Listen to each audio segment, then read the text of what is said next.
On the line with us, Professor William K. Black, Associate Professor of Economics and Law at the University of Missouri, Kansas City, author of the book, The Best Way to Rob a Bank is to Own One. The website, umkc.edu, and his Twitter is William K. Black. We'll have all that stuff over at thomhartmann.com. Professor Black, welcome to the program. Welcome back.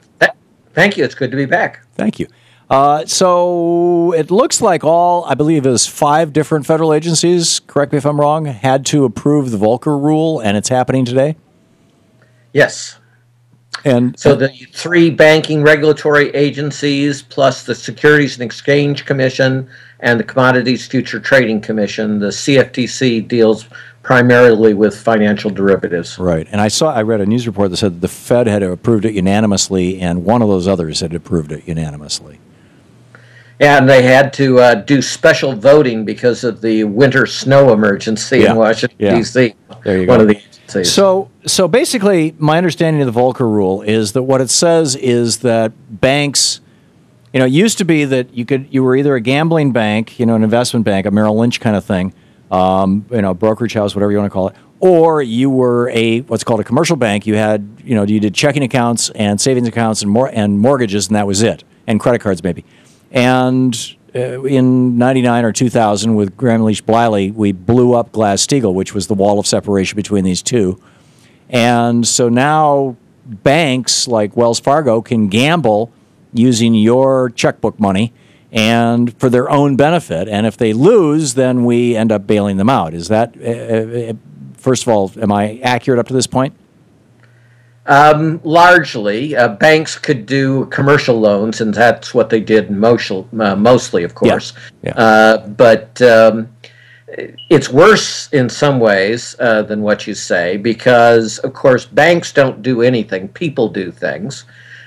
And this is in large part a problem of the perverse incentives of the officers. And so they can do things that make them a lot of money and cause tremendous losses to the banks and tremendous losses to the federal government. This rule tries a little bit to get at that, but not in a way that pretty much anyone thinks is going to be effective. Yeah, so the Volcker Rule basically says that banks can no longer gamble for their own profit. They can, you can give them your money and say, please gamble with this. Here's my 401k, please gamble with it and make more money for me or whatever. But they can't do it for their own account. And their CEO can't take a profit from gambling by the bank. Do I have that right? Well, yes, except that, of course, distinguishing between gambling for your own account, which they call proprietary trading, and so-called hedging, is going to prove impossible. And this isn't conjectural. Hedging abuses have been notorious for at least 50 years. And we already saw Fannie Mae in the early 2000s make a complete mockery of the hedging rules to hide ballpark $10 billion of losses, which used to be a large number. Wasn't the London whale, too, characterized by J.P. Morgan Chase as a hedging operation? It is, and of course, this is the fiction, just like at Fannie Mae.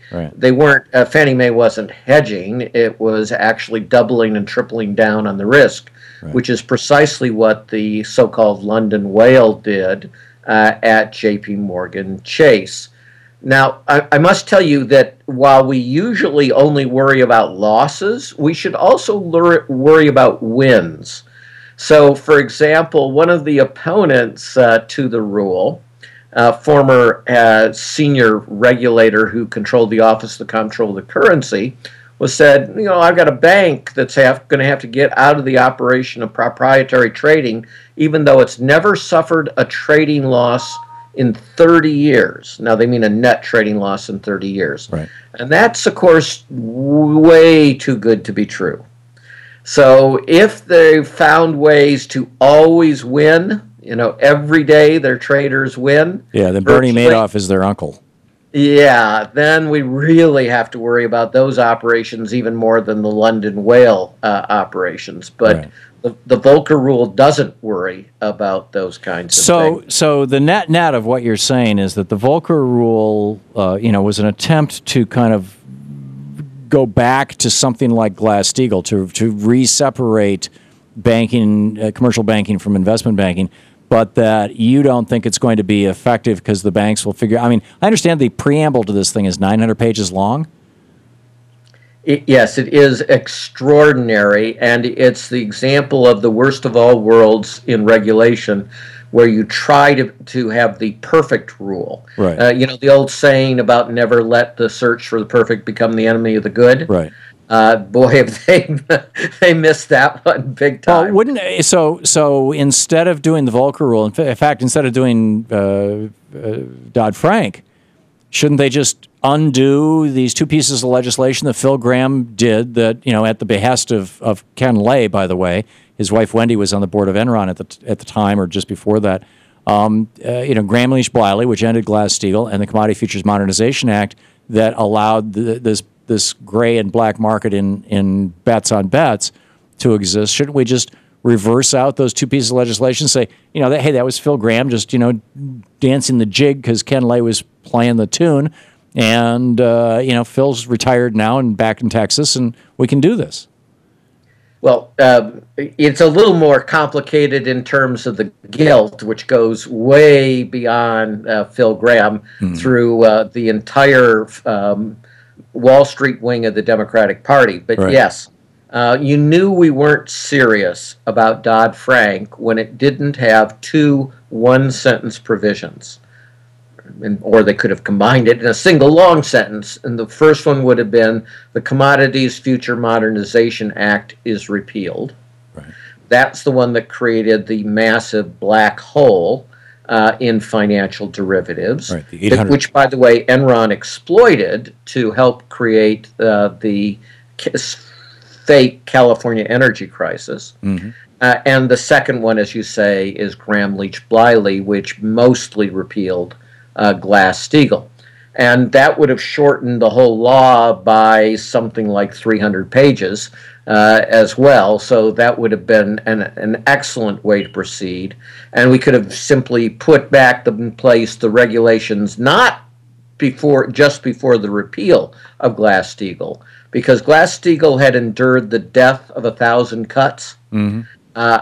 Mostly from the Alan Greenspans of the world, but also from the Office of the Comptroller of the Currency, where they had made it a sort of a Swiss cheese regulatory system, and then in the complete depth, they allowed the acquisition of Travelers Insurance Company by Citicorp, which was in complete contravention, blatant contravention of the law.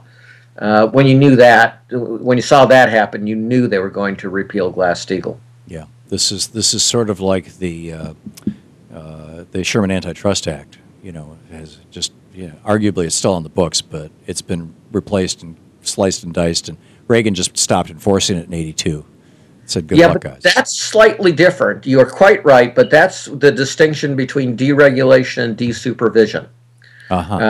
Right, so the law, the Sherman Act, still exists, but A, the regulatory authorities don't enforce it, and B, the courts are so hostile because of the conservative appointments, which, by the way, is a major feature we should talk about in terms of the Volcker Rule as well. Yeah, well, we'll do that the next time we get together. Professor William K. Black, Associate Professor of Economics and Law at the University of Missouri, Kansas City, author of The Best Way to Rob a Bank is to Own One. Sir, thank you for being with us. Which, by the way, the new edition talks about this crisis and has a blurb from Paul Volcker. Wow. This is the Thom Hartmann Program. That is absolutely spectacular. The Best Way to Rob a Bank is to Own One, a book certainly worth owning. Professor Black, thank you for being with us. Thank you very much.